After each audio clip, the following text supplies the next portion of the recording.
So thank you for doing this. Um, so you're back in Vancouver. I am finally How, back in Vancouver. how's the isolation or quarantine, whatever it is? It's full quarantine, so I Okay. haven't left my house in 9 days. Okay. Um, I my last day is Wednesday, so I'll be allowed to leave on Thursday. Um, it's this is the one, two, three, I think fourth or fifth time that I've done this since Oh, since COVID started. Um, Although I don't really count the first one because it was, the middle of March when we were all isolating. So that was really isolating, not quarantine. But then when my parents arrived in town the first time, that was in April. mm, That was 2 weeks, and then I went with them when they left town. So then when I came back that time, I did another 2 weeks. And then my dad left and came back and I did it again. This is number four. Because that's, yeah, number four. This is, wow, that's that's crazy. That means you've spent at least what is it, 2 months quarantining, or you will after a couple days, or yeah, pretty much. Yeah. wow. It's, Yeah. yeah, it's, I'm learning a lot about me. Oh yeah. Well, I see you have plants there, so I you know do. that's Yeah. that's always nice to kind of chill out. Gives a nice gives a nice park vibe, but kind of not. Yeah. Yeah. Yeah. I have a lot of plants, and they're pretty much what's kept me sane this whole time. Because I don't have any pets, and Mm. like if I'm not allowed to leave the house, then it's like I just don't see anything else that lives for 2 weeks at Oh, a time. true, So, true. It's except for the it's birds outside my window. yeah, I've seen some of your I guess window or pictures Mhm. on your Instagram, and you have a great view. It must look beautiful at sunset. You get to see it every night, basically.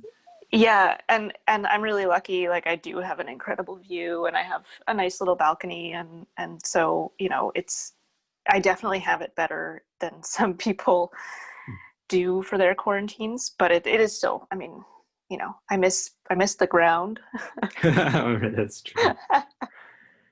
Yeah, that's So yeah, I mean, it's the ground is an underestimated because it is. I try to, usually when we walk outside, you have to wear shoes or sandals. Mhm. So for the most part, you're always insulated from the earth. Um, but there's something to, having a physical connection to the earth. So Yeah. I'm not into gardening. So the closest, I mean, I'm not doing gardening, but, Mhm. I've done a little bit before. Um, so I try to, go out in the morning and just kind of stand on the patch of grass for a bit Yeah. and get that Barefoot. connection. Yeah, Yeah. exactly. Yeah. I totally know what you mean. Um, it's it's probably the thing that I miss the most. Like I really like living in a high rise for a lot of reasons, but that's the thing that I'm like, man, I'd like to go outside barefoot, Hmm. you know? Yeah, I can't believe all this is still going on. It's been just over 6 months. I thought by the start of September at least things would get back to normal, but now I read that the second wave has started, at least in Ontario. So Here too.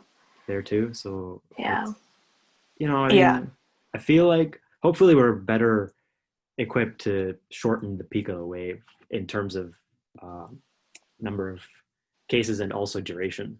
Hmm. Yeah, maybe. I don't know. I have a hard time gauging because of course because I've spent so much time in the States where it's very different. Um, you know, but I think I am really worried here that like the people aren't taking it seriously. Um, you know, which is because none of us have seen it that bad here. Mm.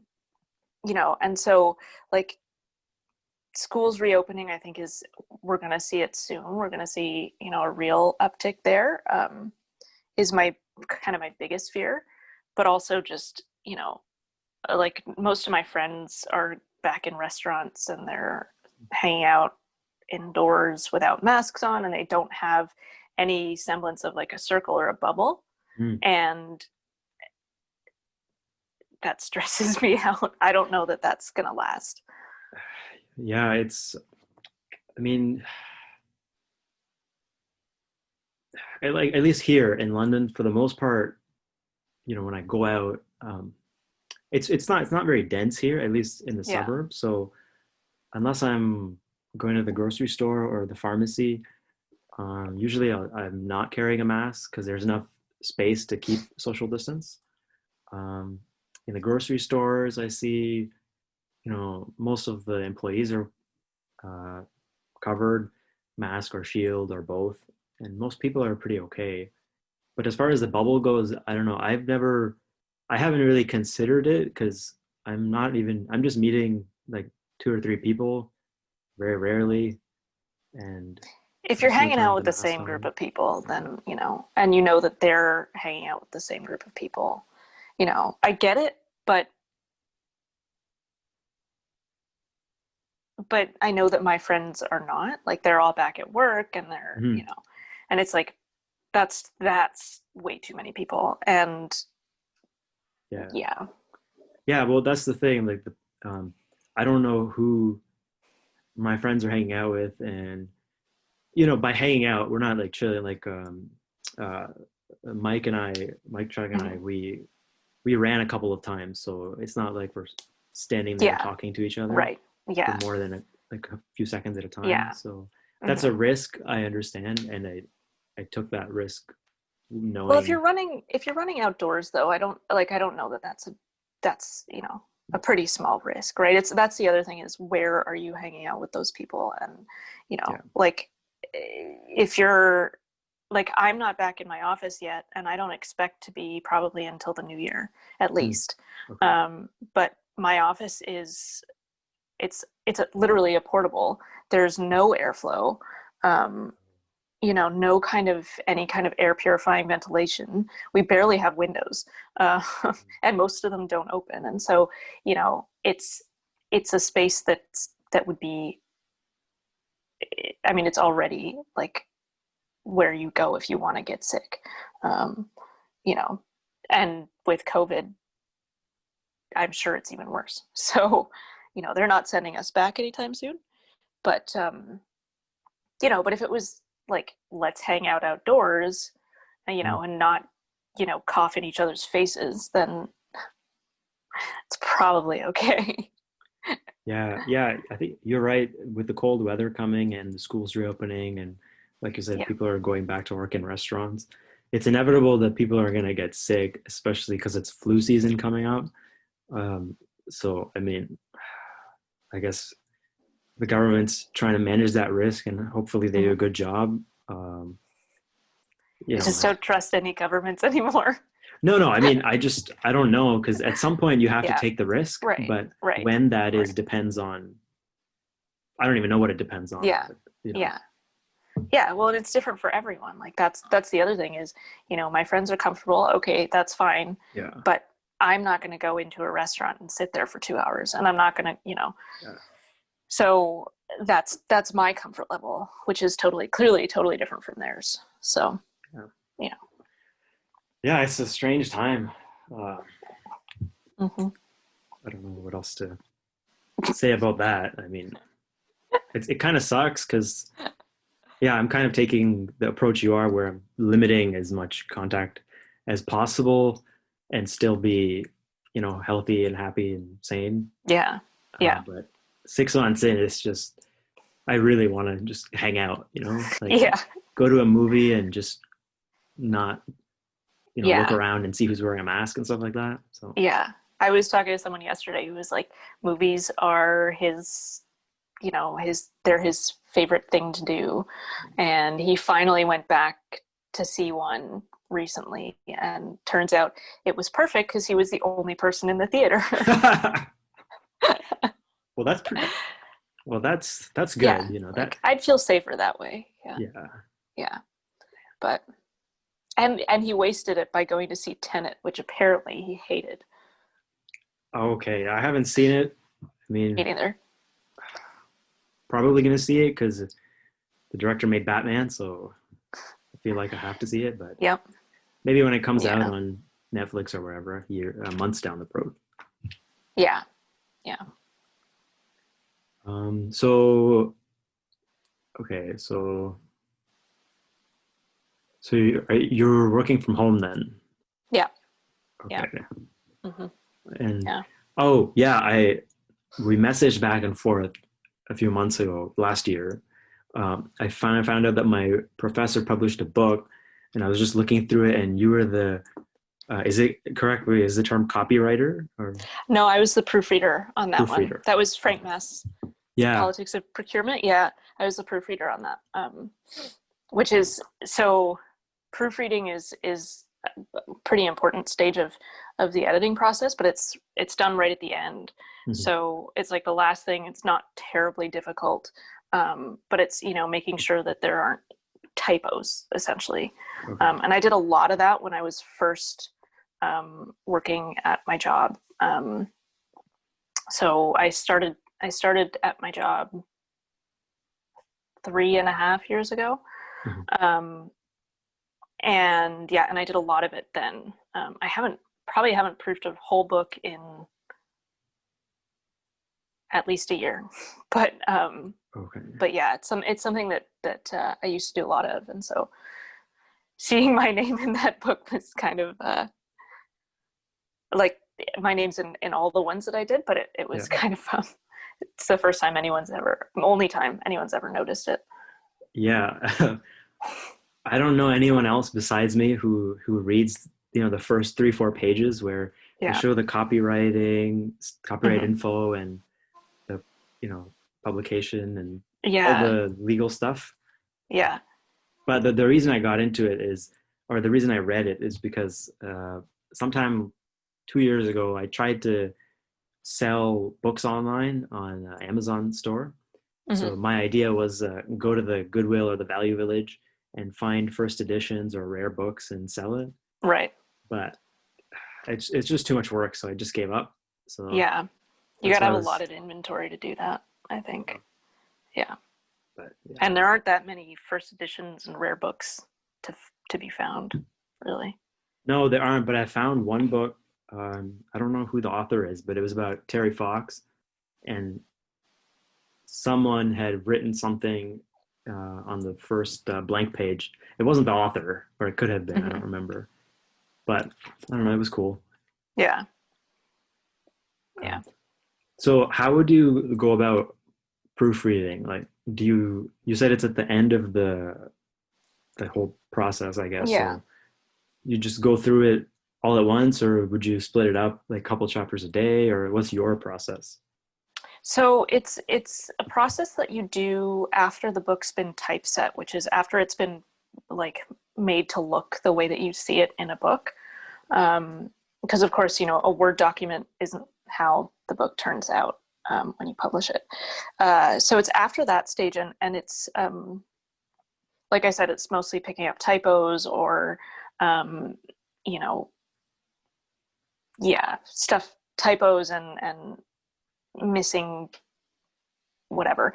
Um, so how do I do it? It it depends on the editor that I'm working with. If they want me to, first of all, it depends if they want me to do it on paper or like on the PDF. Um, but it probably takes a couple of days. Like it's not a super short process. I mean, that book that you read was what, 300 pages almost, probably, Yeah, or I so. didn't. I told my prof to the author Frank Moss. I just read a couple pages and then I just stopped because it was kind of dry for me. And he said, Yeah, "Yeah, yeah, yeah. It's like that." yeah.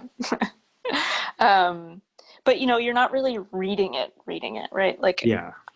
or you're not supposed to be. I read it because I find a lot of them to be more interesting than you think they are, or than you might think from, the dry topic. But you're not really supposed to get into the content, because if you're reading, then you're missing the typos, Yeah. because your brain turns off and stops thinking that, it starts reading it, and just ignoring the typos essentially. So you do have to be a little bit careful about that. But for me, it's easiest to get into it and just do it all like without taking a break. So I don't, even if I have other stuff to do, I usually will put it off until after I'm finished proofing the book. Just so that I can, my head is in it and I'm aware of what I'm doing the whole time and not missing anything. But it does usually take, it's for a 300-page book, it's probably 2.5 to 3 days of work. Wow. Okay. Yeah, I've always, I don't know. I like proofreading. So whenever I do reports and stuff at school, I usually take a read through my work and my partner's work. Mm-hmm.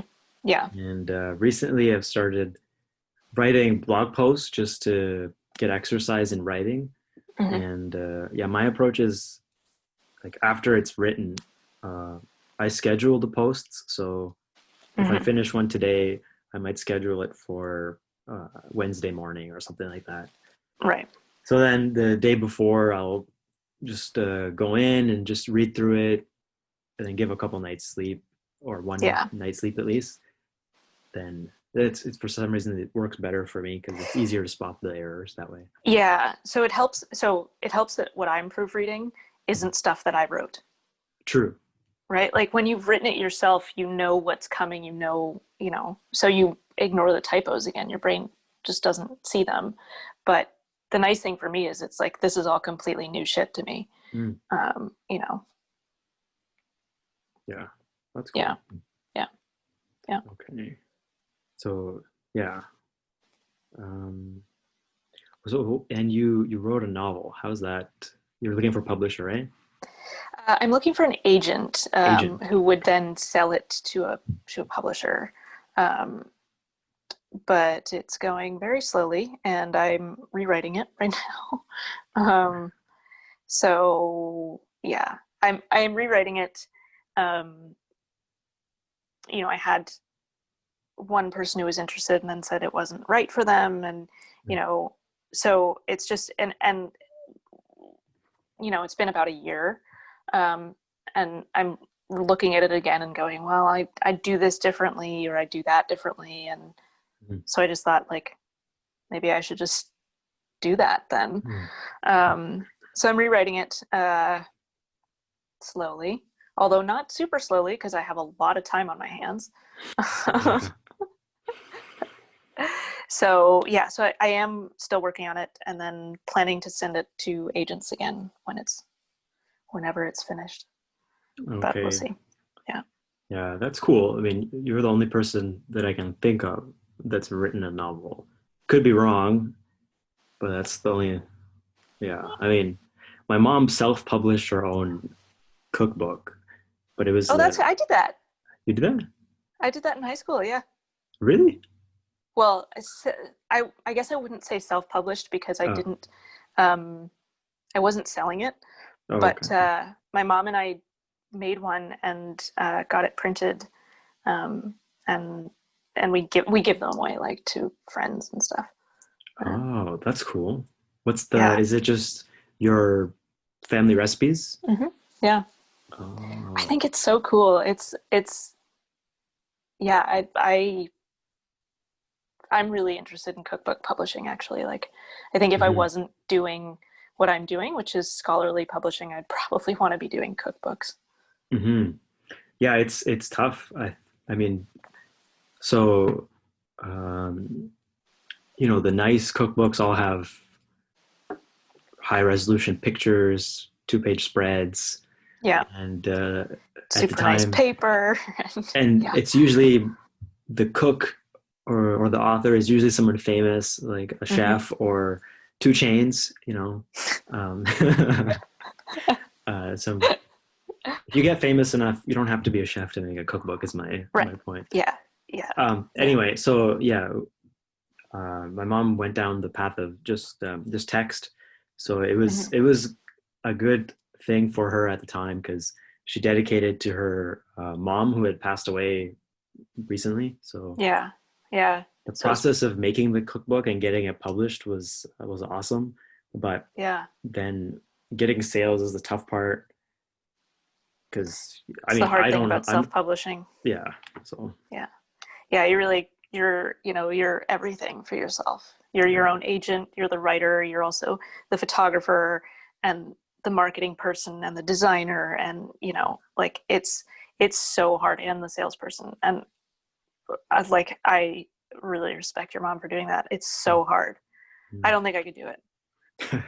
Like my dad suggests it to me every once in a while, like, well, why don't you just self-publish your book? I'm like, a nah, lot of work, I yeah. do that for my day job. I don't need to do it again for my own work. So Yeah. um, yeah, so I mean good luck with the novel. thank you. It is a novel, right? Yeah. Okay. Yeah, I'm interested because I want to publish something probably the way you did, where it's not really for distribution, but just as a project Hmm. and get some practice in it. At this point, I don't know what I would do. One idea I have is down the road, just collect a bunch of my poems, once I get to 50 or so, and Hmm. then try to figure out how to get that into a book form. So, I think it's cool that all these tools are available. Yeah. You just have to find the time or the people or resources to get it Yeah. done. Yeah. Poetry is cool too, because you can do like a chapbook or, um, I mean, some presses will do chapbooks, or you can do your own chapbook. They're really easy. Uh, Mm-hmm. so they're usually done. One of the things that's usually kind of characteristic of a chapbook is that it's done on regular 8.5 by 11 paper. Let me see. Just wondering if I've got any here. What is a chap book? Like a chapter book? Nope, nope. I'm just hold on. Let me see if I have any. Oh, okay.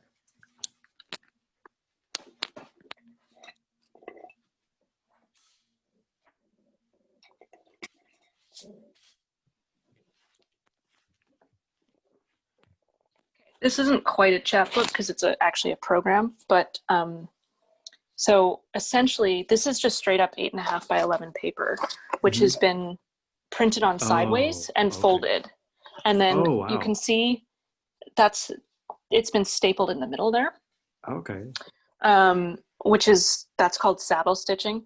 Okay. Um, not that it's important at all, but so there, and then there this you could this one specifically, again, it's a program, you wouldn't sell it at all, but you could sell them. You usually sell them for 5-10 bucks. You And know, yeah, you just get that card paper from yeah, Staples or an office supply store. yeah, yeah. Okay. I've done them. I don't have any of the one that I've done, but yeah, they're really easy, and so some presses do them, Mm-hmm. um, but a lot of people I know, if they're going to do a chapbook, they just publish them themselves. They self-publish it and Yeah. then sell it online, sell it to their friends, Mm-hmm. um, you know, that kind of stuff. Um, Yeah, that's just cool. trying to see. Yeah, it's yeah. I mean, it's they're so much easier Mm-hmm. than going through the whole publishing process. And they're fun. Like I mean, they're time consuming. They're really freaking time consuming, but they're fun. Yeah, I like doing that. I mean, I just want to do it just so I can say I did it because Yeah, it's fun yeah, um, yeah, and so yeah, I'm guessing you could just get away with using Microsoft Word or yeah. yeah, In okay. that case, yeah, yeah. I'd set it up as I know you can do a landscape and then have the yeah, two. I would have to yeah, look into it, but I'm pretty sure you can do it. yeah. Oh, you definitely can. There's sort of two ways that you could do it. So you put the document in landscape, and then you can either make a table, a 2-column table, and then like hide the borders of it so that it just looks like it's text, or you could do it by creating 2 columns. Yeah, I've done both ways. I played around with it, so I think tables are easier, personally. Yeah, because then you can just set the padding and of the cells and make sure you have enough of a gap. And like formatting columns is so complicated for a multiple page thing with multiple different poems. Like, you know, you'd have to like, and every time you moved one thing, the whole rest of like every other page would change. And so having the table, like nothing moves outside of that cell, right? Yeah, right. Yeah. Your cell is then literally your poem. Like and if you delete a line, it's not going to go, screw up 6 pages from now. Right. So that's how I do it. Okay, that's cool. Yeah, they're pretty fun. Yeah.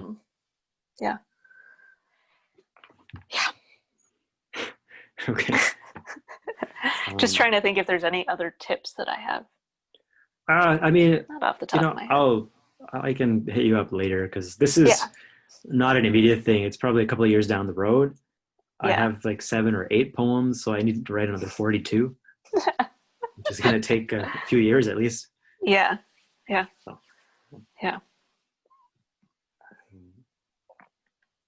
But yeah, speaking of proofreading, I'm reading a novel now, and there's so many typos in it, and it's the 4th book in a series which has 8 books released. It's like a sci-fi novel, The Expanse series. I think I've heard of it. Yeah, so the first 3 were great, a couple typos here and there, and then it just feels like, oh, we're 4 books in, let's just kind of just get it out there. It, so. There's a TV show based on it, right? Yeah, there's a TV show. Yeah. It's 4 seasons in, and now it's on Amazon Prime. I bet that's why. Because they got the TV show. Well, because they were like, people want this and they want it now. Yeah. So they probably skipped a couple steps in the editing process. Yeah, I would get annoyed, but they're right because I just want to read it, so I just skip past the errors and don't even worry about it. Yeah, well, that's good at least. So what else have you been up to? Well, I think the last time we hung out was at your parents' place in downtown, like years ago, in the high-rise. That was like first year university. Yeah, it was definitely university. So yeah, I guess so. Shit, that's forever ago. Yeah, so that would be almost 8-9 years ago. Probably 9, because I stopped going back. My mom left London. Oh. Shortly. Probably 9 because I stopped going back there eventually. I think. Well, over the last 9 years, I got my engineering degree. Then I was working near Ottawa for a couple of years, 2.5 years, in the town of Perth, Ontario. It's a nice small town, 6,000 people. I lived in Perth for a year. Was it in Scotland or Australia? Australia. Okay. Yeah, during my undergrad. Oh, wow. Anyway, continue, sorry. Yeah, but I left that job about 2 summers ago in 2018, moved back to London with my parents just to figure some stuff out. I took a year gap basically because, it's been school and then work without too much of a gap. Mm-hmm. Then I went back to Fanshawe College here in London, finished that up in December, and started looking for work in January, and then great time for the pandemic to hit, right? What did you do at Fanshawe? It was kind of an extension of my degree. So I did electronics and embedded systems. So, learned some microcomputer programming and how to design a printed circuit board, basically. Oh, cool. It is cool. Yeah. So that's the that's the job stuff. But aside from that, what have I been up to? Uh, I've been running pretty consistently since February, and this month, actually starting Monday for 4 weeks, I, me and my friend and I, we decided to compete to see who can run the longest distance and the furthest distance and the longest time. Uh, Yeah. Basically, who ran the most, and you know what I mean. So Yeah. Over like is it like a cumulative for the 4 weeks? yeah, over the month. Yeah. Okay, So nice. so yeah, it's kind of crazy because I don't usually run every single day, and now I just want to beat him, so I have So you to. have to, yeah, at least But once. the thing is, his girlfriend is also in the challenge, and she's just killing it. She's way ahead of both of Oh us. no. So I mean, I think it's good for me because Yeah, it forces me to just keep doing it. So yeah. that's kind of my physical discipline at the moment, just to keep doing it even if I don't want to. Did you were you on the track team or the cross Uh, country team in high school? yeah, I did track and field 3 out of the 4 years. Okay, yeah. Yeah. I So thought I could picture you in that one's whatever they call it, singlet, I don't know what they call it. Yeah, yeah, I the know. uniform.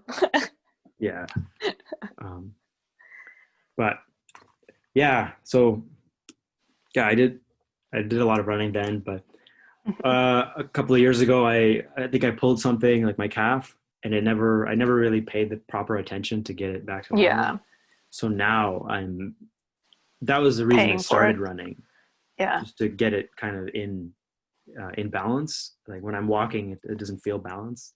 So I saw a guy for physio, but then my one appointment was canceled the day before my appointment because of the COVID. So, um, but I think I'm okay now.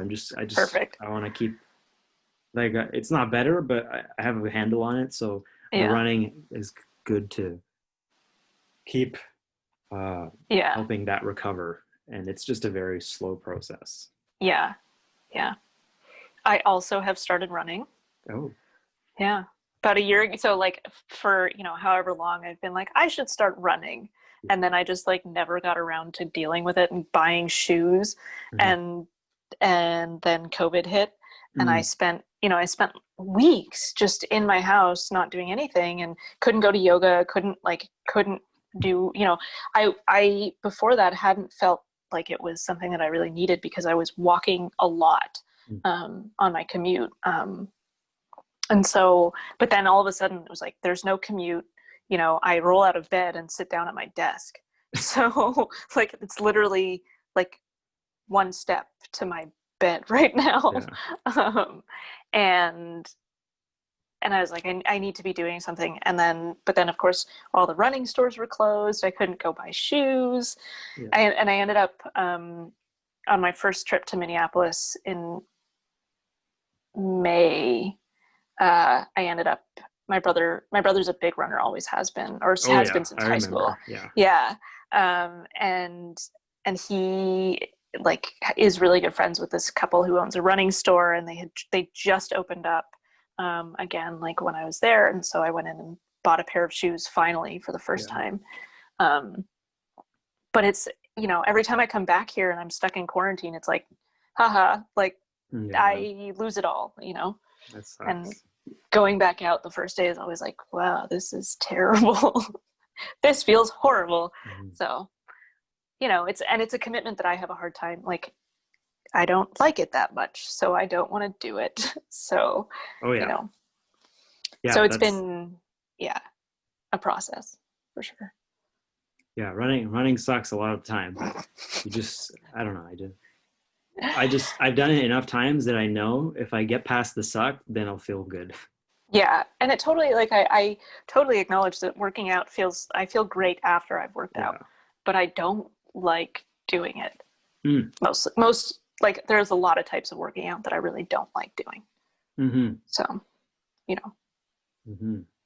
So, what about the yoga? Do you still practice at home? I try to, but I have a lot harder time getting into it. Mm. It's interesting because so before COVID, I was going to yoga at least once a week with my sister-in-law, um, and it was, I mean, the incentive was it was good time to spend with her, and then we would go and have, like a nice dinner afterwards, and hang out and whatever. And so, a good part of it was just wanting to spend time with her. Um, but then the studio that we go to or that we went to was always, always, always super, super crowded. Oh. And there was this, like, it must have been like late February because it was right before COVID hit. We went and it was so crowded that you couldn't do any pose without touching the people on both sides of you. Like not even just one of the, like everyone. You were touching everyone. It was awful, and it was so hot, and like the instructor couldn't even put a mat down because there wasn't space, and it was horrible. It was one of the worst times I've ever experienced. And so, and I remember I actually sent a complaint to the company, and I was like, you can't fill this room this much. And they're like, well, that's what the capacity says. And it was like, yeah, but try and do a yoga class in that room with that many people, and you will see you can't do yoga classes with that many people in it. Yeah. Anyway, so nothing happened with that, but then everyone here started getting kind of wigged out about COVID, and it was like, I don't want to go back into that classroom if it's going to be that full. And then they shut down like a week later. And I didn't really have a good grasp on how to do yoga at home without paying a lot for it. Like I'm happy to pay for it. I was clearly paying for it before COVID, but it just was, I have a hard time because if I don't like a yoga instructor, it's really hard for me to want to do the class. Oh, okay. So I didn't want to like pay for it and then discover that I hated the teacher. Oh, I see. So, there was like sort of this, like, I need some kind of free trial or like cheap trial for a couple weeks. And then I've been away from home for a long time, and in hotel rooms a lot. And it's not really all that easy to do yoga in a hotel room. It's hard to get into it. So, but then I finally did purchase the at-home subscription for the company that I used to go to. And I will start getting into it one day. I'll pay for it, and then I'll start to feel like I should be using this because I paid for it. And then I'll start using it. So that's but also I think my sister-in-law is going to start coming down and doing it with me, so that'll be easier. That'll help too. Is that the online classes where you watch someone do it? Oh. Yeah, I went to a yoga studio here in downtown London all through 2019, basically. But I decided to take a break because I've been looking for work, and I didn't want to cancel like a 4-month payment a month in. Yeah. So yeah, they shut down when the COVID-19 hit, but I think for the last couple of months, they started doing it online, and then slowly they had classes again. But yeah, the time slots I attended, they weren't, so crowded. So I guess it works out okay, but I believe they want you to wear a mask, and I'm just not about that while doing yoga. I can't imagine that it's that easy to wear a mask while working out. And I mean, like for me, the whole purpose of going to the classes is to have the teachers correct my postures, and then like sometimes they adjust your shoulders or something. Yeah, but now they're not allowed to touch anyone. Yeah, so without all that, it's I don't know, the value's not enough for me to go there, considering also the risk. And I'm not so worried about getting sick myself, but I'm really living with my parents now, so I don't want to get them sick. But but as far as yoga goes, I don't do like a whole routine at home, but I incorporate some of the postures into my stretching for running and stuff like that. So yeah, I try to Yeah. keep up with it. Yeah. I think, I mean, like I say this as someone who I was a gymnast as a kid. I Oh, am not good at stretching. I uh, like oh, fucking okay. never do it. I mean, like I'm good at it, like I'm Okay. capable of doing it. I just never do it. Mm, So, except for in yoga classes. So, like, realistically, I should be stretching before I run, but mm, and after probably, but I just never do. So, yeah. so it'll be good. It'll be interesting. And so I haven't done yoga and running consistently at the same time Oh, or, okay. yet. Like I haven't worked both into my exercise schedule. And so it'll be interesting to see what happens when I am doing both. Yeah. Yeah, it's yeah, I mean, I think I hopefully they complement each other. They should. I They just have to pick should. the right yoga stuff to do, right? Yeah, exactly. But I don't know all the types. Um, Yeah. I mean, my best wishes for that. I mean, as far as running goes, if you need motivation or something, we can schedule an online run at the same time or something like that. Thanks. Yeah, we Because should. I gotta figure that out. um, I'm like just even getting back into it next week is gonna be like wow. So what's your process of getting into it? Is it just go for a long run first day back, or how do you do it? No, here's the other thing. I don't like I said, I don't like running that much. So for me, Okay. it's like I cannot go for more than like half an hour, 45 minutes, or I Yeah. will kill myself. Oh, okay. So like I get to a point where I'm like, okay, now I'm finished and I don't want to be doing this anymore. And if I'm not anywhere near my house at that point, I'm like, I hate myself.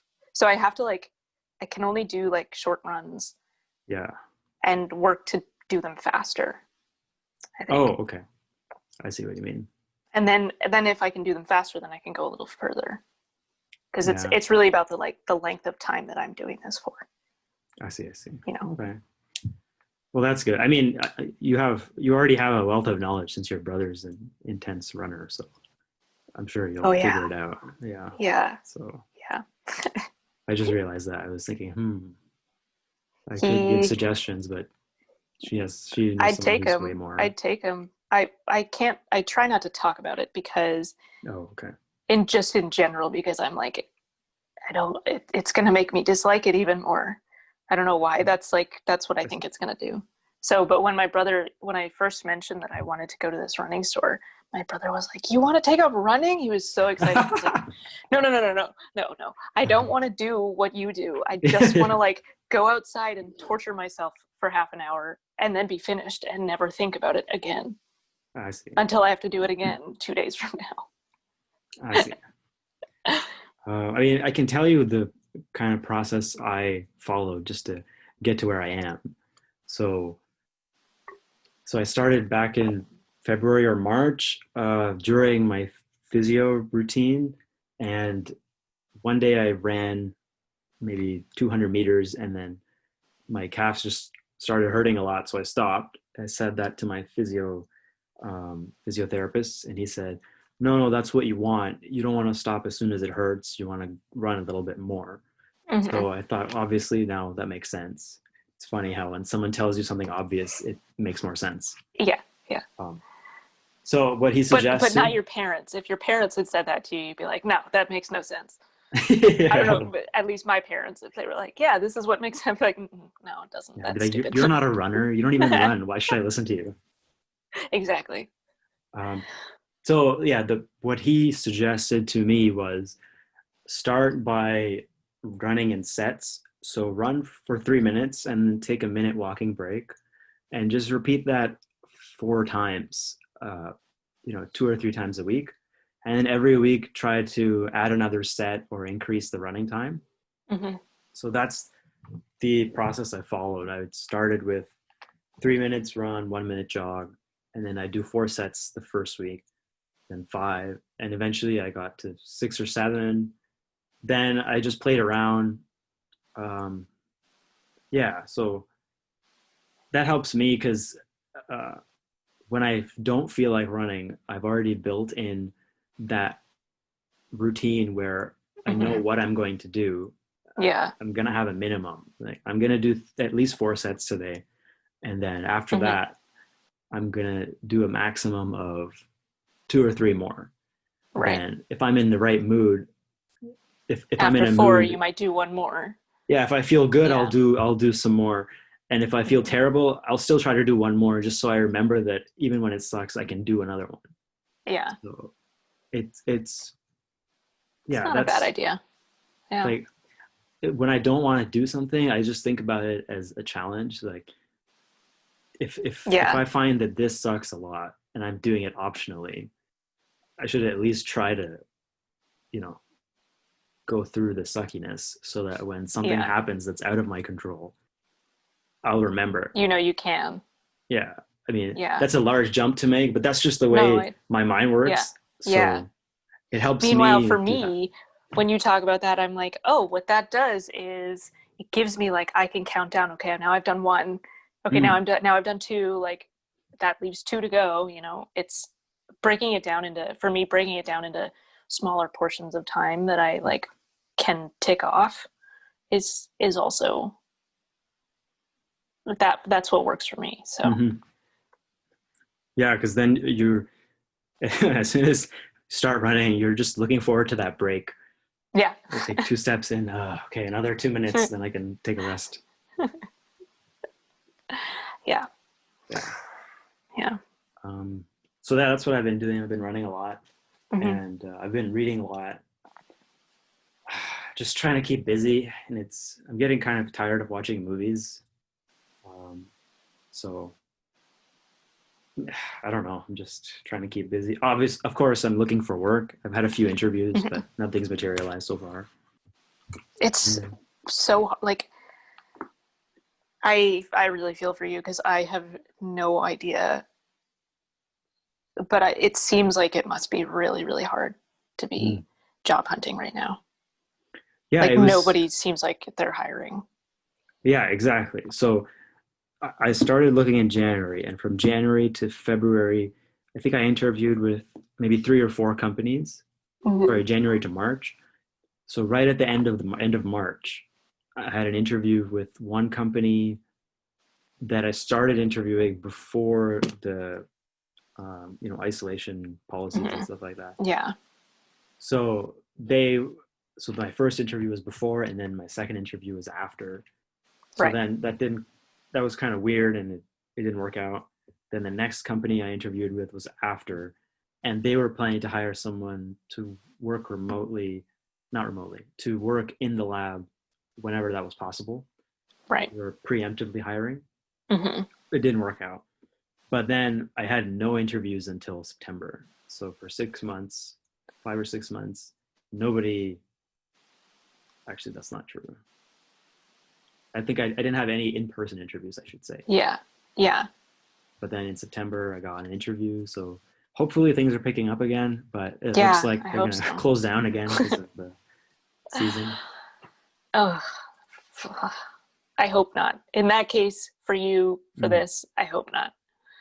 Yeah, thanks. I mean, you know, I'm still going through my process, applying to a job every couple of days. So Yeah. whatever's in my power to do, I will keep doing that. And Every couple days is a lot.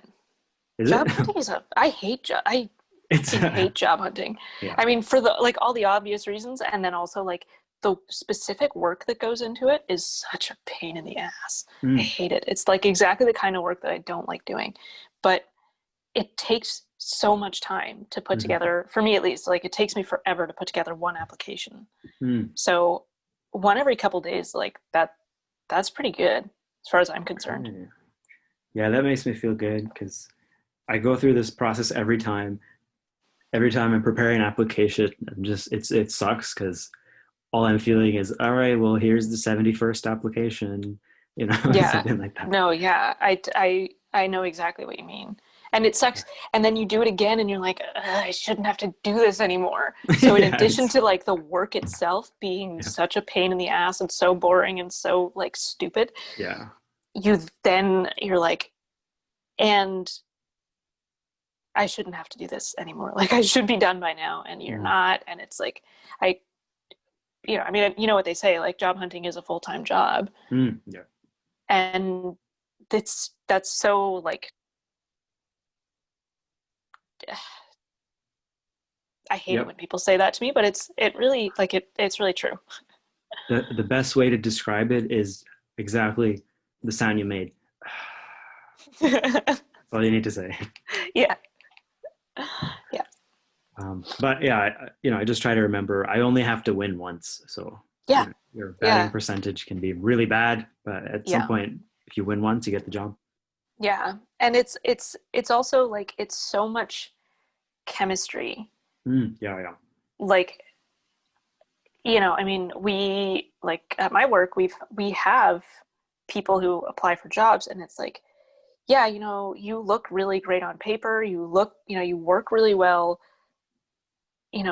like, you've won awards or whatever it is, but you do not fit in with this group. And at some point, there's just some level of, like, you have to find the right people. You have to find your people, which,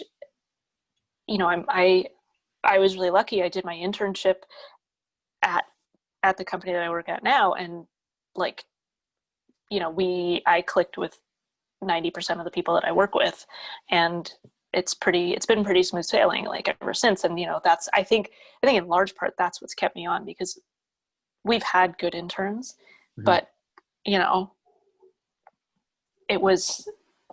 I also like the people that I work with, and they like me, and that, I hope. Yeah, fingers crossed. Yeah, but, like, but we've had interns where it's like, yeah, you're good, but, like, you kind of suck. Like, I don't like you. I don't want to look at, not that this is what's happening to you. I am in no way thinking that people are looking at you being like, you suck. But, like, I think even if you don't suck, it's just a matter of, like, can I realistically look at this person in the face every day for the next, however long they're here, and, like, have things to talk about, and, like, sit in the kitchen and talk about whatever, over lunch, and or are they a better fit for, like, a cookbook publisher in our case? Are they really cut out to do scholarly publications, or should they be, editing sci-fi novels? Right. Yeah, it's good fit is super important. And the weird thing is, like, not all, but how should I say this? A lot of the methods to get interviews are so not face to face. You're emailing people, messaging people on LinkedIn, chatting, sending applications through a server, and the companies do auto filtering. It's so I don't know what the word is, but there's not that connection. Yeah. And I guess you could go to a job fair, obviously not now, but there, I don't know, I'm not a fan of those either, because there it's like you're trying to outsell somebody. So I mean, most of the jobs I've gotten are, I don't know how it happened. Some of them are just, there were no other candidates, so I was lucky. But some of it's just witchcraft, right? Like, sometimes it's just, like, being in the right place at the right time. Yeah. And I think as much as, like, my company liked me a lot and wanted to keep me on after they got me, I also was there at a time when they needed someone, and they had the money to keep me or hire someone new. And they luckily decided to keep me. And so that's, like, that's just a matter of being there at the right time. Whereas the interns that we had this summer, like, we didn't keep either of them because we don't have the money, where the university is theoretically on a hiring chill, they call it. Like, they're like, it's not a freeze, it's just a chill. It's which the is same thing.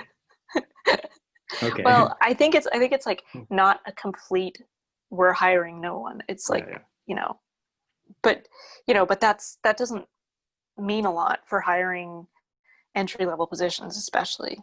Yeah.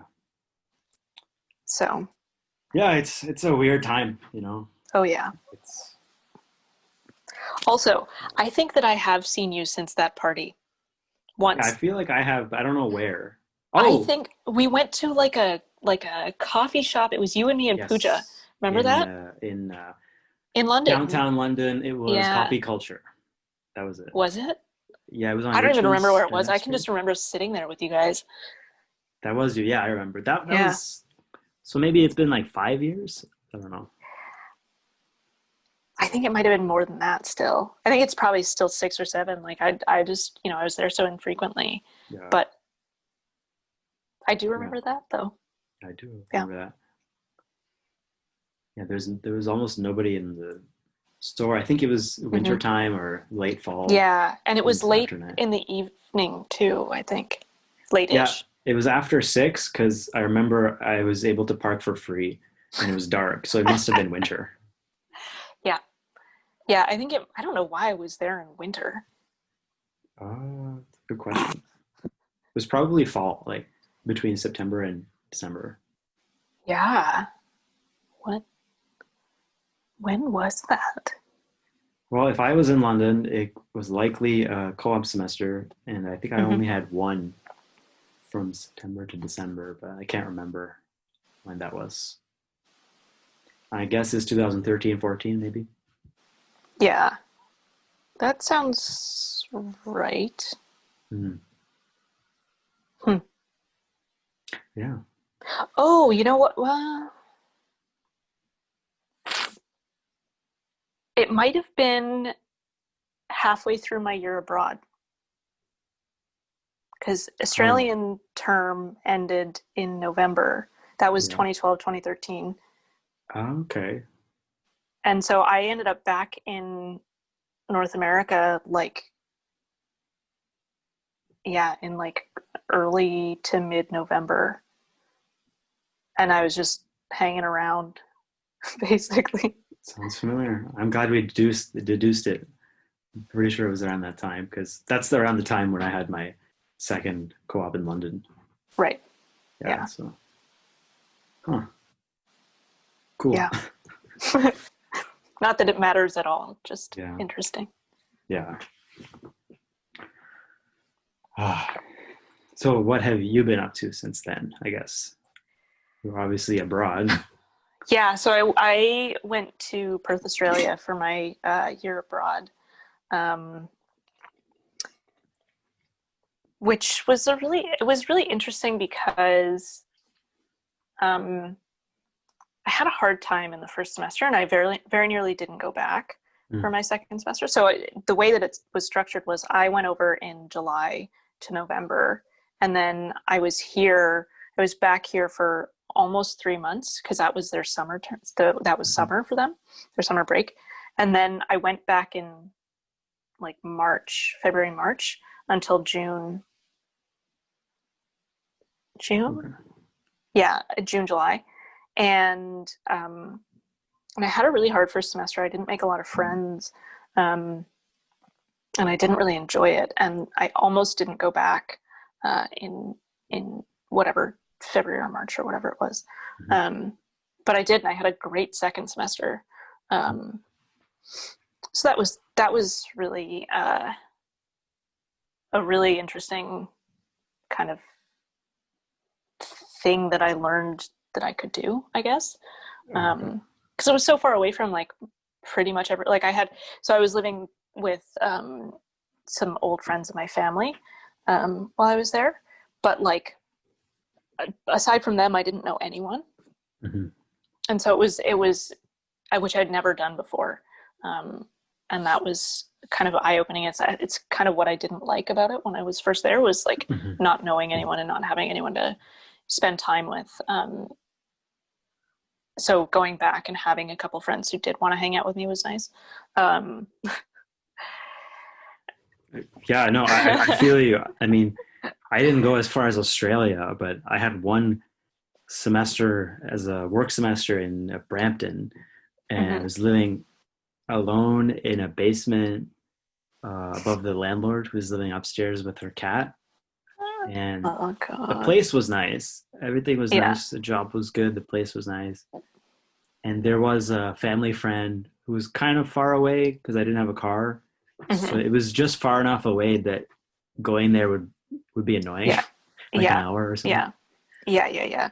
So yeah, it was a lot of times spent alone, and I mean, it was it was really tough. Physically, it was okay, but just you're just alone with your Yeah. thoughts, and Yeah. I almost dropped out of engineering to do philosophy during that time, which I didn't do, which is very fortunate. I think I remember that. Really? Okay. I think I remember you telling me about like all this stuff you'd been reading and you're thinking Uh, about switching to philosophy. I think I remember that. okay. Yeah. Yeah. Well, I'm glad I didn't because Yeah. I don't know. Talk Actually, I about don't. finding it hard to get a job in philosophy. Yeah, yeah, exactly. A lot easier in engineering. So, but yeah, but anytime someone would want to hang out, I would be down You'd be like, because yeah, yeah, let's like go right let's. now. I'm ready. Yeah, I know. I had a friend Yeah. who would visit me every week for a couple of weeks, and we would go watch a movie, and it just it was so impactful because I Yeah. finally could see a friend. Yeah. I hope you appreciate that friend a lot. Yeah, I do Yeah. for sure. So Yeah. I mean, Yeah. I still talk to him. We're not very close, but we still keep in touch because he's Yeah. kind of far away. But Yeah. And yeah. I mean, like how close was I with all of you guys in high school and Hmm. how frequently do I talk to you guys now? But like I still think, you guys are really good friends. So, Yeah, I would say so because you know people who I would talk to regularly in high school or even at university, once you're out of that situation and doing your own thing, it's really the people who are willing to and actually do follow up and keep in touch that yeah. kind of determines your long distance friendship. Yeah. 'Cause, if you just check in with someone every few months, then whenever there is a chance to hang out, you're probably going to hang out. But Yeah. someone hits you up after a couple of years and says they're in town, you're like, okay. Oh God, I don't even know you anymore. It's Yeah. like, I guess we can Yeah. have coffee. Yeah. Yeah. Yeah. So that was 2012, 2013. And then, so then I got my degree in 2015. Mm, That sounds right. And I actually, I was job hunting. I didn't really know what I wanted to do, and I ended up going to New York, and I lived there for 3 or 4 months or so, working at a food photography company, interning at a food photography company, okay. which is a really interesting world. Okay. I'm just learning there is a food photography company. So yeah, it is interesting so far. Yeah, it's they didn't do shows, like they weren't doing diners, drive-ins, and dives or whatever, right? Hmm. But what they were doing was what they still do is photography for ads. Hmm. Sometimes they do short videos, again commercials or for promo stuff, Hmm. um, and yeah, really, like I learned a lot about food. I learned a lot about set life, which it turns out I hated. Um, Okay. I also just learned a lot about like jobs. It was really one of my first jobs Hmm. ever, and so it was learning about that. But I hated New York. Turns out, um, Is it and just the people? Like it's too crowded? well, so it stinks. New Oh, York like really? literally smells so bad. Oh, Like especially in the summer. I was there August to October or November that year, and okay. it was horrible. It smelled like when it's hot there, the entire city smells like garbage. Really? Um, yeah, it's bad. It's really bad. So that was not appealing to me, first of all. Again, I didn't have a lot of, like, I didn't know anyone who lived there. Like, I was working, the company, I was working for my cousin. Mm.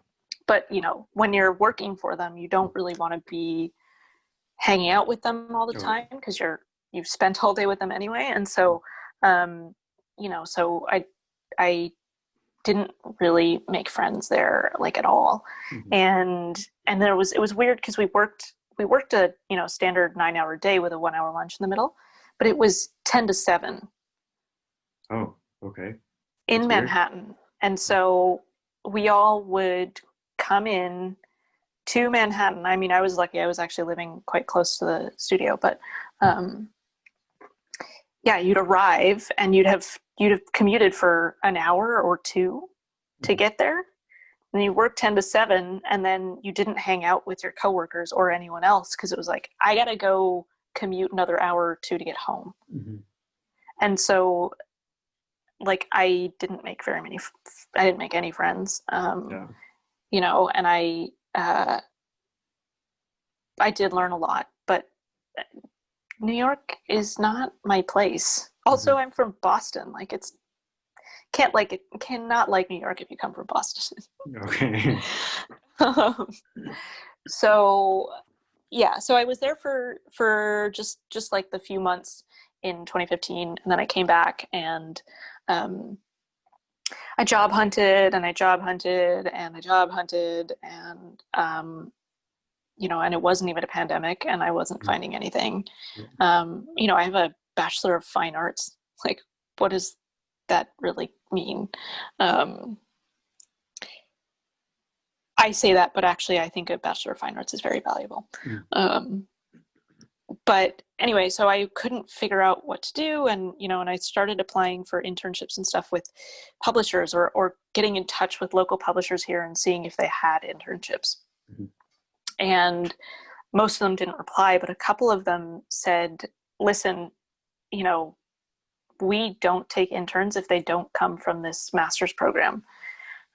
Okay. And which was like, man, it was just really nice to hear from someone Yeah. like, this is what you need to do this.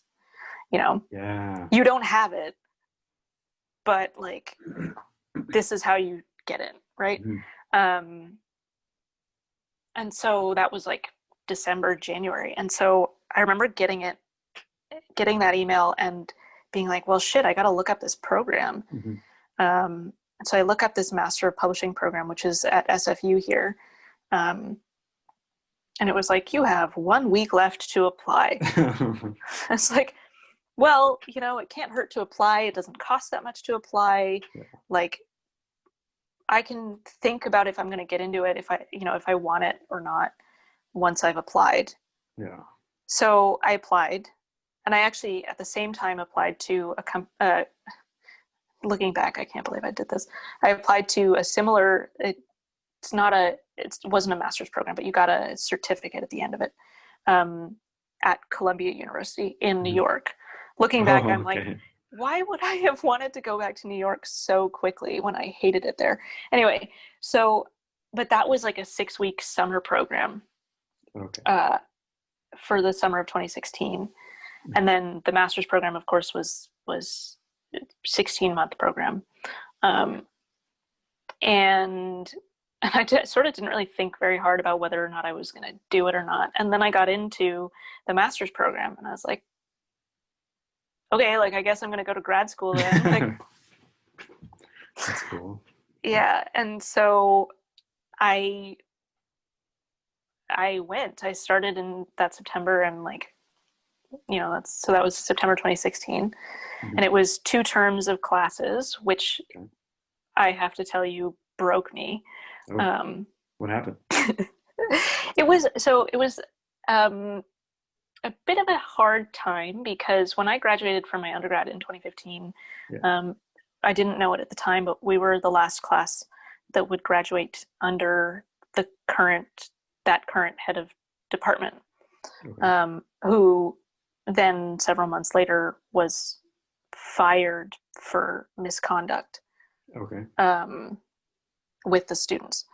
So that was a pretty traumatic experience. And then so I dealt with the fallout of that for quite a long time, through my master's program, which was, my undergrad was in creative writing. My master's program was in publishing. Okay. There was a lot of overlap, and there was a lot of fallout. And so, so I was in this program. So that was part of it. And then this master's program was just very, very intensive. And we spent, 14, 15, 16 hours a day in these small rooms with no windows, working on group projects. Okay. So between those two things, it was a difficult program for me. All of my gray hairs came from that program, I think. Wow. But so I did the 2 terms. It was 2 terms of classes, and then the internship, and then 1 more term where you wrote your project report. And so I did my internship at UBC Press, where I am now, and then but then I also was the first one in my class to graduate, because I was like, I am getting the fuck out of here. I'm done now. So anyway, so I did that. There was something else that I was going to say about that. I didn't get into the Columbia program, which I guess is that's fine. a good thing. Yeah. It's a useful program. And the problem again with all of this is like, it's so much of it is just networking. Right. It's meeting the right people to be in the right place. Yeah. At the right time. And so the Columbia program would have been useful if I had wanted to be in publishing in New York. But you didn't want to be in New York, so. I didn't want to be in New York, and and so yeah. So but so then I went to do my internship, and I remember I had applied for UBC Press, and I remember thinking, I killed the interview. I did a really good job. They offered it to me, and I remember looking at it. They offered it to me on like a Thursday. I remember thinking, what if I hate it? What if it's really boring? These are the books that I hated reading in my undergrad. True. Like what if it sucks? Yeah. And I decided to take it anyway, because it was a job. It was like, I need an internship. Yeah. It's not that long. It's 3 months. I'll suck it up. If it sucks, it sucks, and then it'll be over. And I obviously, I didn't hate it. I loved it, and so I've been there ever since. In the meantime, my parents have moved back to Colorado. So that was I think in 2015. So they're there, and my one brother lives in Minneapolis now. The other one lives here. What else is going on in my life? I have a nephew now. Okay. That's new. Yeah.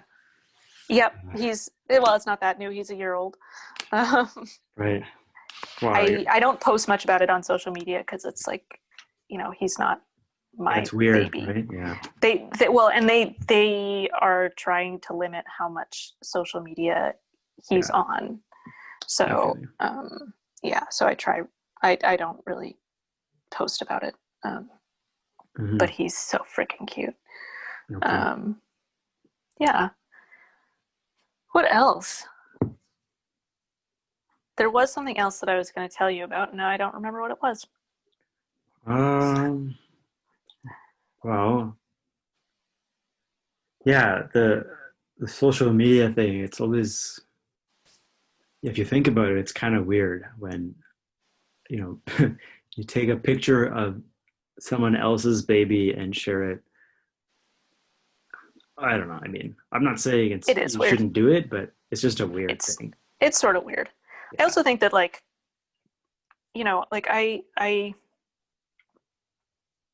I know people who are complete oversharers of their kids' lives. And I have to say that I find it a little bit uncomfortable. reading, I mean, it's kind of one thing to like see a few pictures or a fair number of pictures of a baby or, a kid or whatever. But Mhm. at some point, like, there are things that people have posted that I'm like, and when a potential employer Googles this kid 30 years from now, Yeah. like we're gonna learn that, like we're gonna learn about when he potty trained.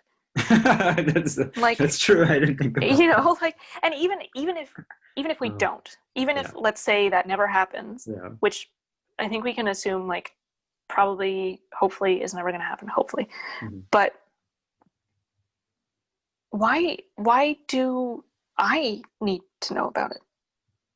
Right. Not why do I need to know about it, but like if I, as let's say as a teenager or even now as an adult, discovered that my mom had been writing extensively about my potty training habits and, like Mm. funny slash embarrassing stuff that I did, Yeah.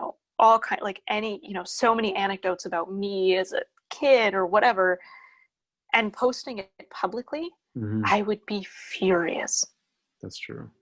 and I would feel really violated, Yeah. I think.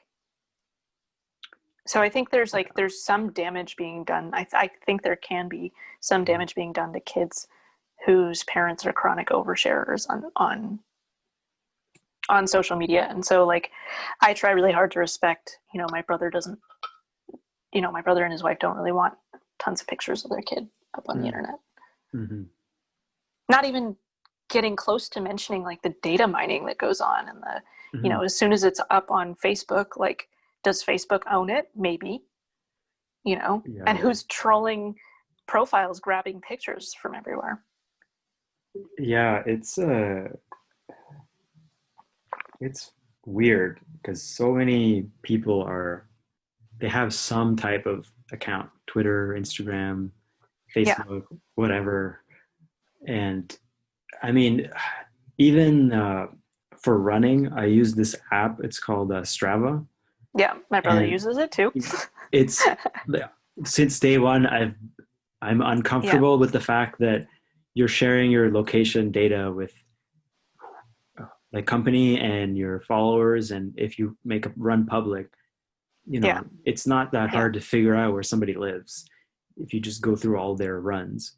Yeah. Well, and Um, it's not that hard to be like, okay, well, I know they're going to run at 7 o'clock on a Monday morning. mhm. So I'm going to go like, and I know this is the block that they start from. Yeah, So I'm going to go hang out on that block and see where they go.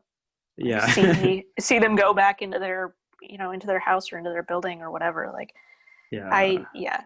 Yeah. yeah. It's the perfect app if you want to be creepy, but for some reason, just I don't know. I still use it, so I don't know what that says, but I mean, but we're all searching for connection and we're all, we all still want to be in touch with the people that we went to high school with, yeah, right? Like exactly. so where's the, we have to, like that's something that I try and balance is like Hmm.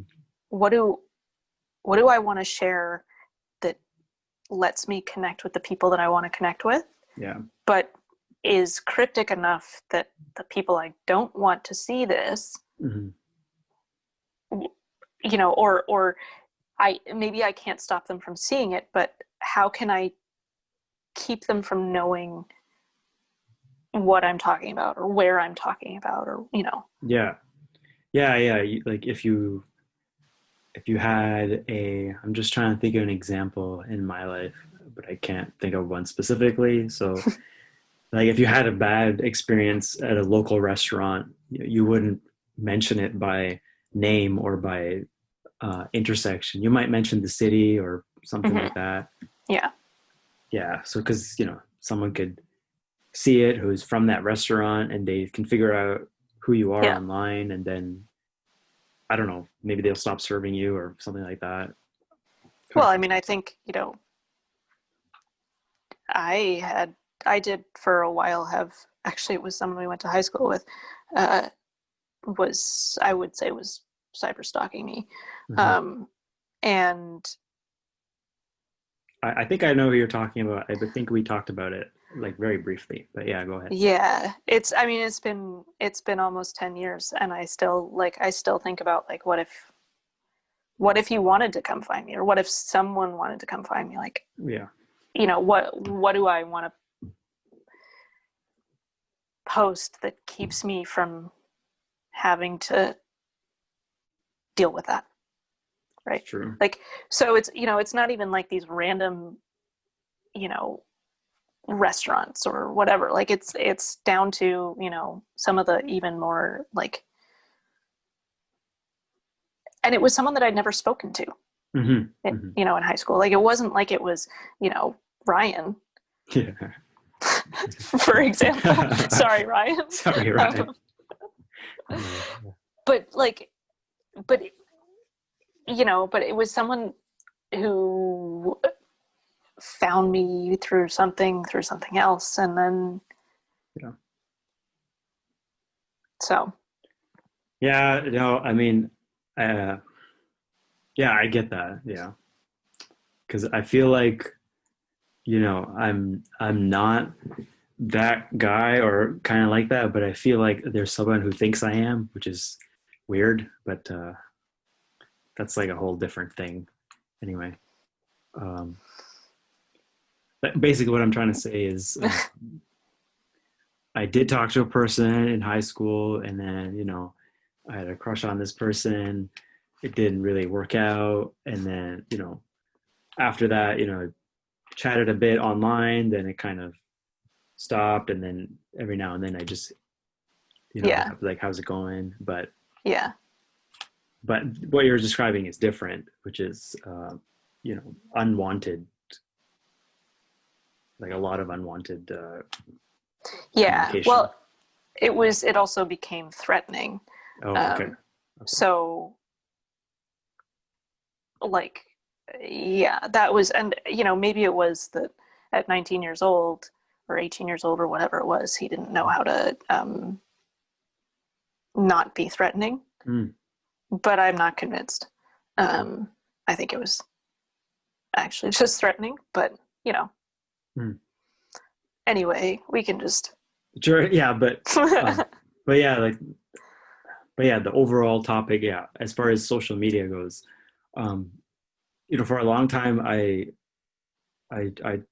tried not to share at all, but at some point in the last year or two, like, for some reason, I just have to write stuff and post things. So mostly I try to do it creatively on like in blog posts, where I'm learning how to write reviews of books and movies, yeah, and then also doing posts like, now we're in the second wave, and just writing a couple of yeah, things here and there. yeah. Well, Um, it's isolating not having any form of social media. yeah, exactly. Like, I So, have a friend who I haven't seen him in, God, almost 2 years, mhm, because he doesn't have any of the forms of social media that the rest of the group really. I mean, he was already like on the periphery of this group of friends, but mhm. he he didn't have any of the forms of social media that we used to communicate. And so we'd hang out, and this sounds really horrible, we'd forget that we should invite him, or we'd be like, everyone knows, like the whole group knows, that's the thing, the Yeah, whole group knows. yeah, And then he wouldn't be there, and we'd be like, did anyone think to invite him this time? yeah, And then it'd be yeah. like, well, Oh. turns out no. And it's awful. And it's like, there were other factors that also like worked into why I don't see him very much anymore. But like, you isolate yourself by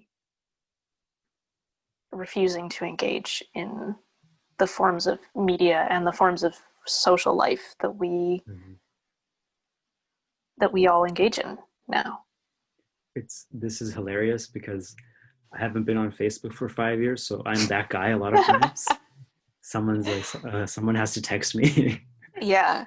Well, I mean, that's the thing, is it was like, could you at least just keep, like your Facebook, so that you can be part of the group chat? You don't ever have to go on it. I don't care. But like, we have this group chat. We invite everyone. We're like, hey, we're doing this thing on Friday, let's do it.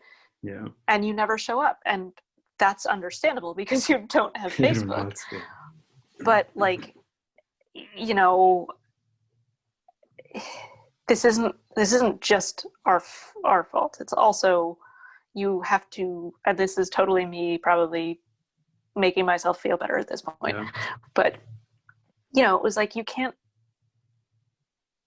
expect everyone to accommodate you all the time for everything, right? Yeah. I mean, you're right. It's a hard balance. You know, I think some people are better off where they don't have anything because it's just better for them. But it sucks for their friends because you don't get to see them as much. But turns out they're pretty cool with that. So I guess it's okay. It's hard. I will say I think it's easier to like one-on-one hang out with a person, like remember that they exist, and like it's not as if I was like, I never want to see Jeff again. It just was like as a group we had a hard time connecting, but like in person, you know, like, or one-on-one, it would be like, I'm going to text Jeff and see what's going on. Right. That's true. I don't know. I think it's just weird. Like social media in general, it's like there's no, you can write whatever you want, you can say whatever you want, you can be anonymous. So it's just a weird place. I try to, well, I try not to write anonymously. I don't think I do at all. And it just ended up that, like, for me, what I try to do creative things in writing on blog posts because for me that's a way to practice creative things. But whereas if I'm on Instagram, or I don't really use Twitter that much, but I think of it as, I try to use it as a, what am I trying to say? There are some people who will share like every day something that's happened in their day. Like, oh, I'm at a park now. Here's my cat. Here's my dog. I don't mind the cat stuff because I like watching cat videos. But besides that, I try to. I don't know. I'm still trying to find the balance. Like, what is worth sharing in a story, and when is a good time? Because the way I do it right now is I try to go through all the stories like once in a day at most. Mm-hmm. Yeah. And I, on Instagram, I follow people I know or have talked to. So for Instagram, I don't follow like, for the most part, I don't follow companies or athletes or celebrities or things like that. Because I don't want the advertisements. So yeah, it's really just trying to figure out what is the best way to use it so that it enhances your life, but doesn't promote you to use the app for the sake of keeping your attention in, you know, to promote for other people to promote their stuff.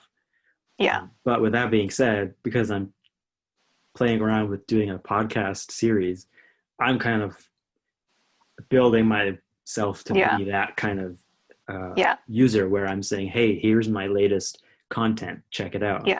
So it's just a very, you know, there's no clear best way to use it, but to be comfortable in how you use it and to use it responsibly, it's going to take years to figure it out and create some sort of ethic behind it. But, you know, I'm trying to figure it out. So I love talking about this and trying to figure that out. Yeah, it is. I think it's, you know, I mean, like, and I have, so, you know, I run a blog that has a lot of followers. Yes.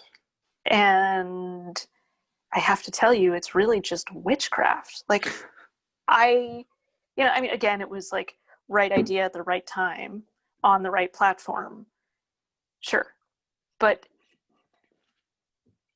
even then, it's like some things worked and some things didn't. So like, it's like, as far as I can tell, it's really, you know, just like social media popularity and social media like as a means of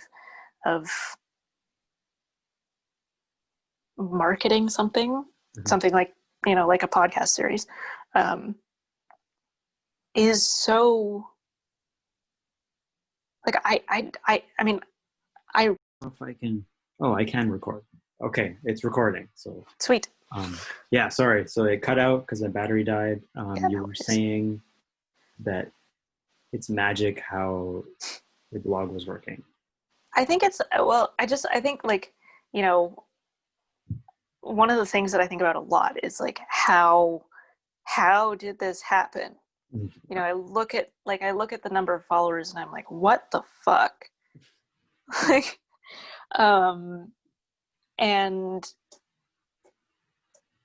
because it's not as if I was doing anything special. I have never once put money into this blog. I've never once promoted it anywhere. We don't have an Instagram. We don't have a Pinterest. We don't have a Twitter. We don't have a Facebook. Like, we are only on Tumblr, and we've literally never paid anybody to promote it or anything. It's like, so it's like, how did we get here? How did anybody find us? I mean, tags. People found us by tags primarily, first of all. But like, just the sheer amount of engagement we got from this like very weirdly, you know, grassroots almost system was kind of crazy. And so like, and you know, and we did it 8.5 years ago to start with. Like, that's, you know, that's when we started. Which it's not as if we've had a like flat line of followers since day one, right? Like, it's been a gradual uptick, but I think it must be very different now on places like Instagram and places like Facebook and even Twitter. Like, you know, they all do some form of promoted post. Yep.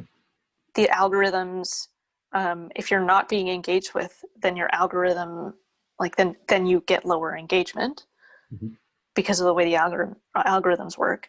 The tagging systems are not intuitive and not particularly well set up for finding something new. Like, and then there's the fact that most of them don't sort by new posts. You know, you're seeing popular posts. Yeah. And so someone that's unpopular is going to remain unpopular for the rest of eternity. Or, you know, so like, I don't think that my blog would make it the way that it is made it now if I started it today. Yeah. I mean, for other reasons too, but yeah, like I remember using Tumblr back in the day. So like 2008, 2009, between 2008 and 2011 is really when I used it. And at that time, it was really cool because you could find like cool stuff. I don't know. It was just like the layout looked nice. It was easy to use. The tagging was awesome. Yeah. And I don't know if they did paid stuff, but I don't remember there being a lot of paid stuff on there. No. So it was cool to share and look at what you want without, you know, being persuaded to purchase something or. And it's still like that. Like, I think Tumblr is still a very, very interesting social media platform because it still sorts by new post. Because there isn't a way to promote yourself short of having the right tags, essentially, or promoting yourself elsewhere and bringing it back to Tumblr. Like having a Twitter, for example, and you know, talking about your stuff on Twitter and bringing it back to Tumblr. So like, and I mean, and then you know, it was first bought from the original creator by Yahoo, which, you know, paid like $3 billion for it, some fucking crazy amount of money. Mm-hmm. And when they sold it for like $6 million. Oh, okay. Wow. Yeah, like, I mean, took colossal losses on it because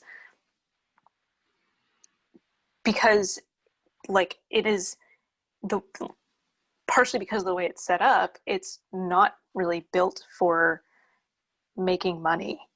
Mm-hmm. And because of the way it's that's been the culture of it for so long, because it was never built for it, the people who are on Tumblr, as far as I can tell, are pretty not interested in it being monetized. Yeah, Like, if I that's had to pay for someone else, like, to yeah, read someone's Tumblr, I'd be like, yeah, fuck that. yeah. Absolutely not. They can't. There's no way that they're posting stuff that's interesting enough for me to want to pay for it, right? And I think that's that culture of that continuing Mm-hmm. to be widely not unpopular for users has Mm-hmm. made it incredibly worthless to big investors and to companies that want to monetize it. So there are ads, but everyone just has, plugins on their browser to turn the ads off. Mm. So, Yeah. and if if anyone wants you to pay for their stuff, if any user wants you to pay to like read their stuff, they'll set up something using Patreon or using, Oh yeah. um, just like PayPal me some money, or they have an OnlyFans account, or they have, a Venmo or Cash Me or whatever it's called, and so Tumblr makes nothing on that. Mm. So yeah, I think it's a fascinating example of like really of almost anti-capitalist social media. Almost, not quite, Yeah, because if it does cost money to run. yeah, so if I had to compare Tumblr to, Twitter or Instagram, or, well, I don't use Facebook, so I won't use that as an example. But like Tumblr seems more like the group of friends you hang out with on a Friday night just to chill, Mm-hmm. whereas Instagram is like going to a party uh, with your cohorts, Yeah, and Twitter is like your you're at a uh, riot and there's a bunch of fucking Nazis there. well, yeah, that's a great example too. Um, but yeah, so the point is like Tumblr seems like it's more of that um, experience where you can share what you want and it's understood it's for the sake of sharing and not Mm-hmm. to make money on it. Yeah, I say that having not used it very much recently. no, but it's true. Like, it's not nobody. Like, there are very few people who are there to make money, Mm-hmm. and but the people who are there to make money also understand that they have to provide content to do it, right? Real content, like, so you don't see the Property Brothers with a Tumblr account being like, watch our show. Like, that just would never work. But, and you don't see them coming on and saying, well, if you want to read my blog, Mm-hmm.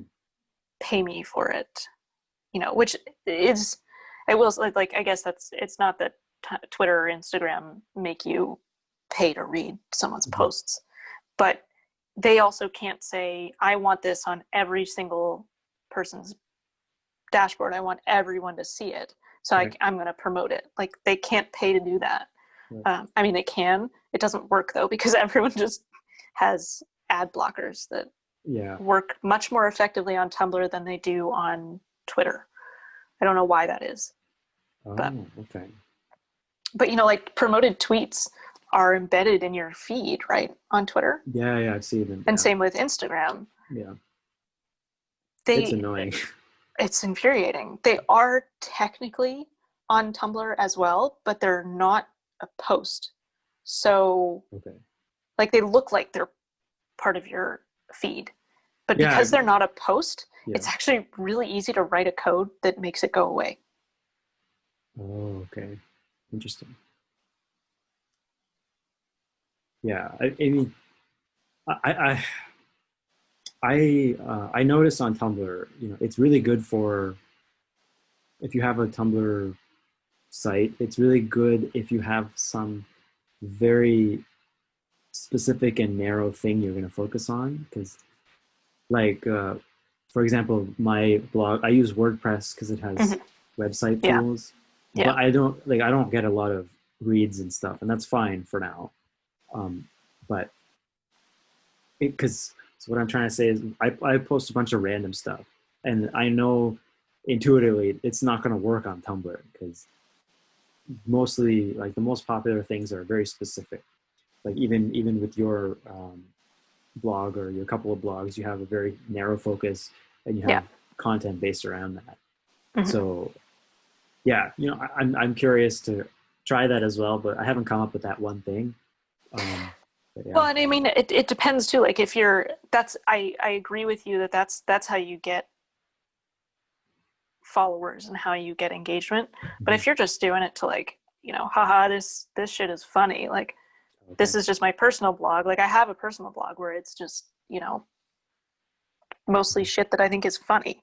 Um, if other people are interested in following it, and I have, you know, enough followers there too, Mhm. but it's like, I mean, it's I think your analogy of Tumblr being like the people that you hang out with on a Friday night is really accurate in that case, because it's like, it's like sending memes to the group chat, except you're not sending it to a group chat, you're posting it on your Facebook or on your Tumblr, Yeah. and someone else can share it as Mhm. well, and then and so yeah, like I think the other thing is, I think the idea of ownership on Tumblr is very different from, not different because like it's not cool to plagiarize still, Mhm. but you're putting it out there, you're putting the content out there so that other people can put it on their blog too.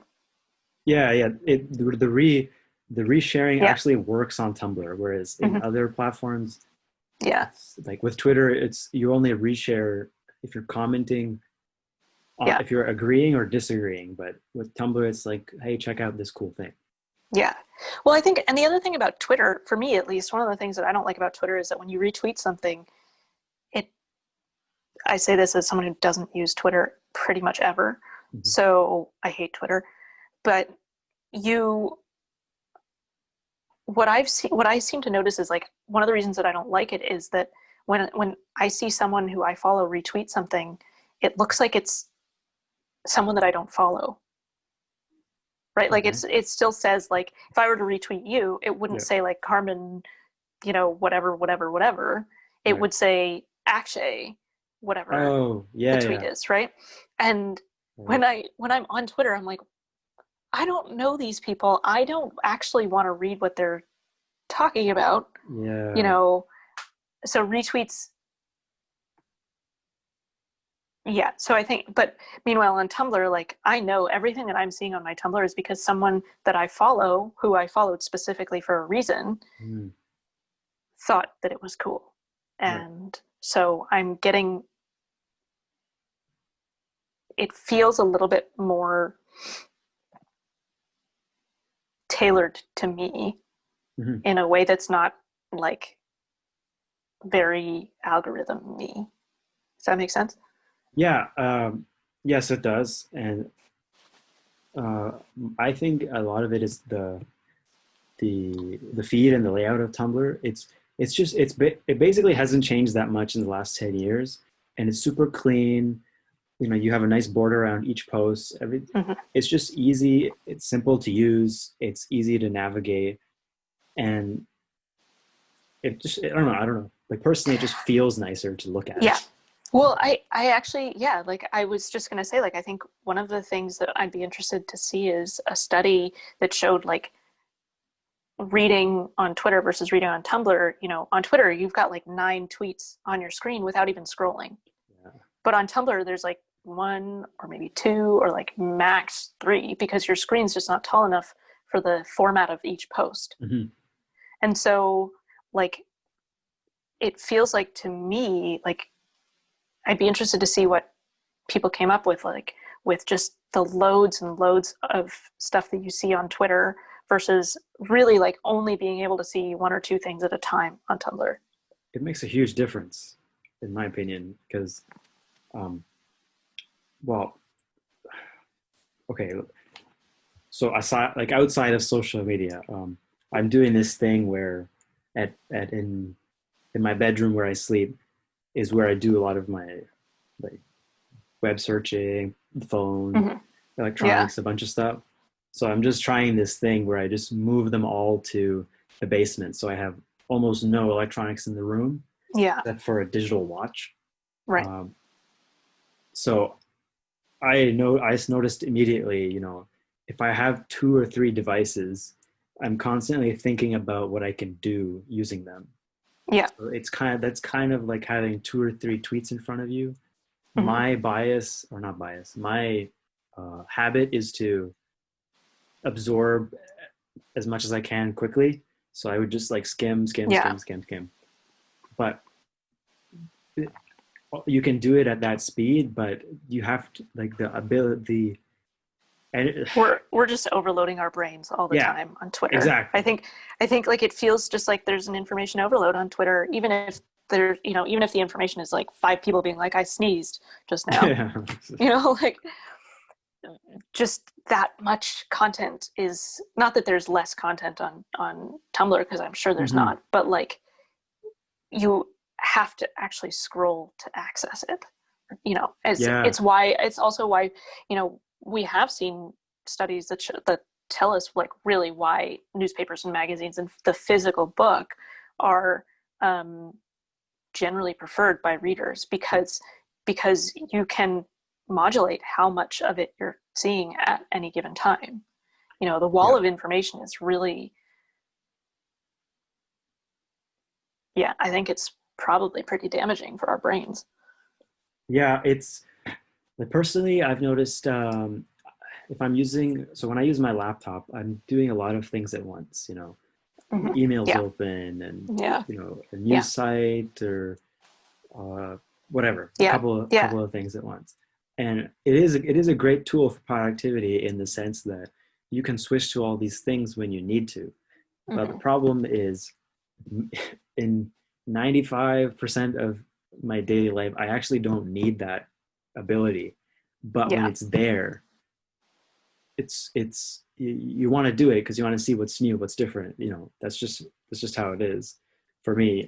But like you were saying, if I'm opening up a newspaper, like my hands are busy. They're holding 2 pieces of paper, and there's like maybe 4 articles at a time that you can look at, which is comparatively not that many. Yeah, so I don't know what it is, but like holding stuff is calmer than like one flick will take you through 5 or 6 articles. Yeah. But if on Twitter, if there's a way to change your feed so that it shows 1 tweet at a time, I would love to try that out, because then all you see is one thing, and it gives you more visual space and time to choose whether you want to go to the next tweet. Yeah totally. I have to go because I really have to pee. Okay. Wow, Feel free. I don't care if you cut that out or don't cut that out, whatever. I'll just leave it. I have to go. Okay, let me stop it.